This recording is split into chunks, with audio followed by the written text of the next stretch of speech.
আসসালামু আলাইকুম। বাংলাদেশ বেতার, গোপালগঞ্জ। খবর পড়ছি শিফাত রাকা। জাতীয় অর্থনৈতিক পরিষদের নির্বাহী কমিটি গতকাল মোট 4টি উন্নয়ন প্রকল্পের অনুমোদন দিয়েছে। প্রকল্পগুলোর মোট আনুমানিক ব্যয় ১,২২২ কোটি ১৪ লাখ টাকা। চলতি অর্থবছরে একনেকের দ্বিতীয় সভা ও অন্তর্বর্তী সরকারের প্রথম সভায় এই অনুমোদন দেওয়া হয়।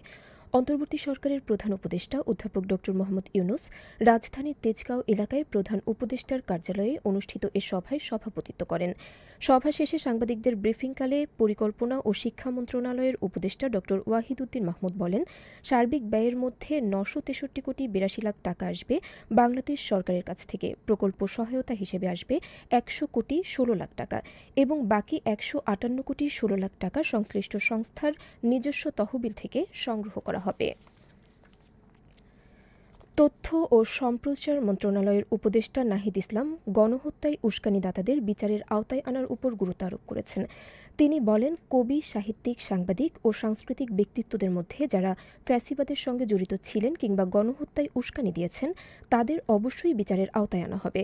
গতকাল দুপুরে সচিবালয়ের তথ্য মন্ত্রণালয়ের সম্মেলন কক্ষে আয়োজিত এক সংবাদ সম্মেলনে সাংবাদিকদের প্রশ্নের জবাবে তিনি এসব কথা বলেন।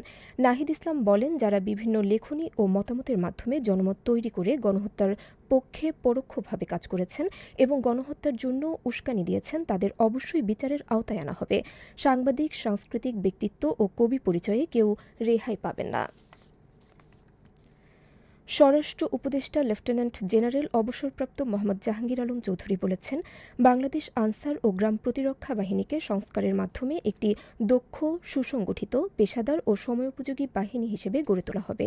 গতকাল গাজীপুরের সফিপুরে বাংলাদেশ আনসার ও ভিডিপি একাডেমিতে বাংলাদেশ আনসার ও গ্রাম প্রতিরক্ষা বাহিনীর ৪০তম বিসিএস আনসার ক্যাডার কর্মকর্তা এবং ২৫তম ব্যাচ পুরুষ রিক্রুট সিপাহীদের মৌলিক প্রশিক্ষণের সমাপনী কুচকাওয়াজ অনুষ্ঠানে প্রধান অতিথির বক্তব্যে তিনি এসব কথা বলেন।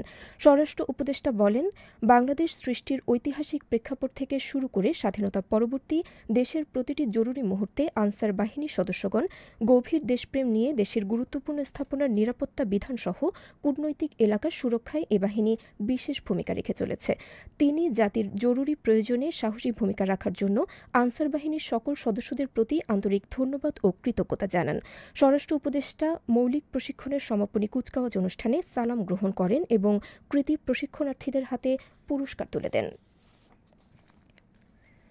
নড়াইলের নবাগত জেলা প্রশাসক শারমিন আক্তার জাহানের সাথে জেলার বীর মুক্তিযোদ্ধা, আলেম ওলামা, ইমাম, পুরোহিত, শিক্ষক, ব্যবসায়ী, সাংস্কৃতিক কর্মী, রাজনৈতিক ব্যক্তিবর্গ, সাংবাদিক ও সুশীল সমাজের এক মতবিনিময় সভা গতকাল জেলা প্রশাসকের সম্মেলন কক্ষে অনুষ্ঠিত হয়েছে।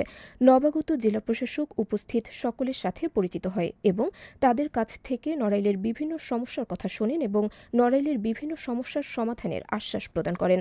জেলা প্রশাসক উপস্থিত সকলের সহযোগিতা নিয়ে জেলা প্রশাসনের দক্ষতা, যোগ্যতা ও অভিজ্ঞতা দিয়ে নড়াইলের উন্নয়নের জন্য কাজ করার আশা ব্যক্ত করেন। জেলা প্রশাসক শারমিন আক্তার জাহানের সভাপতিত্বে অতিরিক্ত জেলা প্রশাসক সার্বিক শাশ্বতীশীল, বীর মুক্তিযোদ্ধা, আলেম ওলামা, ইমাম, পুরোহিত, শিক্ষক, ব্যবসায়ী, সাংস্কৃতিক কর্মী, রাজনৈতিক ব্যক্তিবর্গ, সাংবাদিক ও সুশীল সমাজের প্রতিনিধিরা এ সময়ে উপস্থিত ছিলেন। বিএনপি ও অঙ্গ সংগঠনের নেতাকর্মীদের উপর হামলার ঘটনায় টুঙ্গিপাড়া থানায় মামলা দায়ের করা হয়েছে।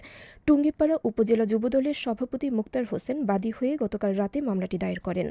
এ মামলায় টুঙ্গিপাড়া উপজেলার কুশলী ইউনিয়ন আওয়ামী লীগের সভাপতি বেলায়েত হোসেন সর্দার সহ ৬১ জনের নাম উল্লেখ ও ১০০ জনকে অজ্ঞাত আসামি করা হয়েছে। মামলার বিবরণী জানা যায়, গত ১৩ সেপ্টেম্বর জাতীয়তাবাদী স্বেচ্ছাসেবক দলের কেন্দ্রীয় সভাপতি এস.এম. জিলানির গাড়িবহর গোপালগঞ্জের ঘোনাপাড়া পৌঁছালে আওয়ামী লীগ নেতাকর্মীরা হামলা করে। টুঙ্গিপাড়া থানার অফিসার ইনচার্জ খন্দকার আমিনুর রহমান মামলা দায়ের এর কথা স্বীকার করে বলেন, এ ঘটনায় এখনও কাউকে গ্রেফতার করা হয়নি। পুলিশ আসামিদের গ্রেফতার অভিযান শুরু করেছে। গোপালগঞ্জের কাশিয়ানী উপজেলার ভাটিয়াপাড়া বাসস্ট্যান্ড এলাকায় অভিযান চালিয়ে গাঁজাসহ এক মাদক ব্যবসায়ীকে গ্রেফতার করেছে র্যাব।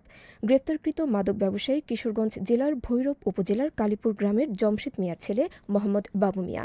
কাশিয়ানীর ভাটিয়াপাড়া র্যাব ক্যাম্প সূত্র জানান, গতকাল দুপুরে ঢাকা-খুলনা মহাসড়কের ভাটিয়াপাড়া বাসস্ট্যান্ড এলাকার তাইবা রেস্টুরেন্টের কাছ থেকে মাদকদ্রব্য ক্রয় বিক্রয়ের জন্য কিছু লোক অবস্থান করছে।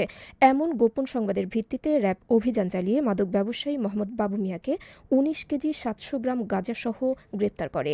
পরে মামলা দিয়ে তাকে কাশিয়ানী থানায় হস্তান্তর করে। সবশেষে আবহাওয়া।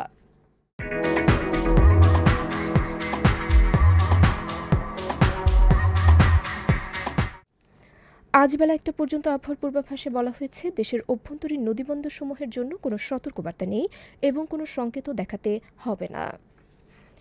খবর শেষ হলো। আমাদের পরবর্তী খবর প্রচারিত হবে সকাল ১০টা বেজে ৩০ মিনিটে বাংলায়।